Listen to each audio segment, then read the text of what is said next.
Salut à tous, alors aujourd'hui Mathis va vous présenter son vélo. Je vous mets le lien de sa chaîne en description.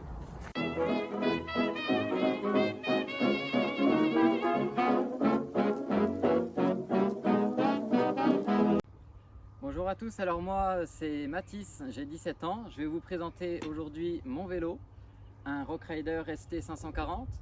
Donc on va commencer par devant et on finira par derrière.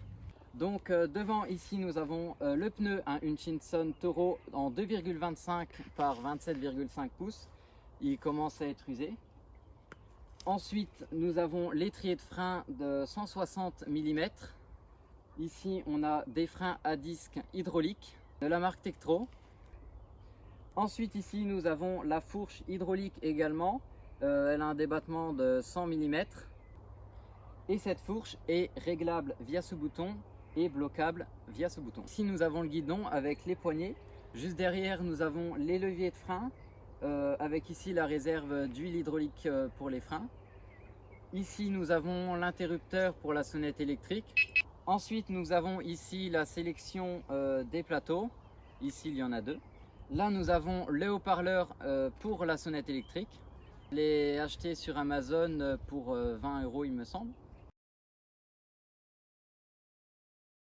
Donc ici nous avons l'éclairage avant, la lampe Sigma 300, donc puissance d'éclairage de 300 lumens. Elle a été achetée à Intersport pour 30 €. Ensuite ici nous avons le porte-téléphone Triban, acheté à Decathlon pour 10 €. Et ensuite le compteur, encore un Sigma, donc c'est ici un BC 9.16 ATS sans fil. On a le capteur qui est juste ici. Il a été acheté pour 40 € également Intersport. Nous avons la sélection cette fois-ci des vitesses, ici il y en a 9.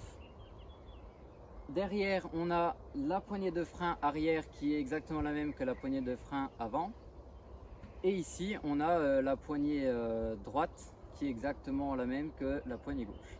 Ici nous avons un porte-bouteille qui a été rajouté, c'est un porte-bouteille Zefal acheté chez Decathlon pour 7 €. Alors ici nous avons un pédalier Shimano en double plateau. Et ici nous avons les pédales qui ne sont pas celles d'origine, ça c'est des pédales en métal et celles d'origine étaient malheureusement en plastique. Donc ces pédales là je les ai achetées 15 € chez Intersport. Ici nous avons le dérailleur avant, donc c'est un Shimano Altus. Ici nous avons la selle Confort Plus, c'est la selle d'origine qui est fournie avec le vélo. En dessous sur la tige de selle nous avons la lumière, c'est une Sigma, acheté à 10 € à Intersport. Ici nous avons le pneu arrière qui est exactement le même que le pneu avant. Ici le système de freinage arrière avec l'étrier et le disque. Donc ici nous avons les vitesses. Sur ce vélo il y a 9 vitesses et le dérailleur arrière c'est un Shimano Altus. Ici nous avons le cadre, donc celui-là c'est une taille L. Donc ce vélo je l'ai payé en janvier 2022 neuf pour 459 €. Il a aujourd'hui un petit peu plus de 4000 km.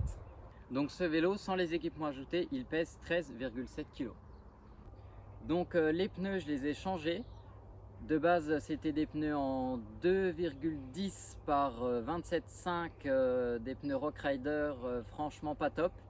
Et moi j'ai pris des Hutchinson Toro et j'ai remarqué qu'ils étaient beaucoup plus confortables et ils adhéraient beaucoup mieux. Et donc franchement je ne regrette pas d'avoir changé les pneus. Donc un point positif, tout simplement ce vélo est très confortable grâce à la selle, aux pneus que j'ai changé.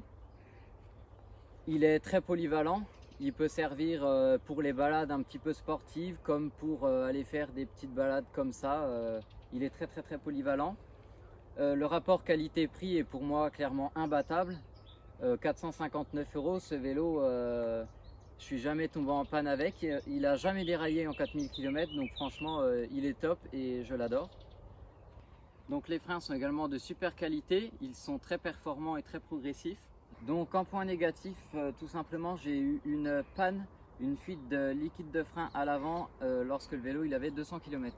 Mais le service après-vente de Decathlon a été super. Donc la fourche, je la trouve inefficace. Il faut vraiment faire un gros saut pour qu'elle agisse. Donc franchement, elle n'est pas top, ils auraient pu ne rien faire, ça aurait été la même chose. Donc ce vélo, je l'utilise autant pour les petites balades de 5-10 km pas sportives que pour les balades sportives et même pour les balades de 60 à 80 km. Il les fait sans souci et puis à la fin de la journée, j'ai aucune courbature ni rien, donc il est top. Donc en conclusion, c'est un super vélo, il correspond parfaitement à mon utilisation. J'ai aucun projet de le vendre et je pense que je le garderai encore pour très longtemps.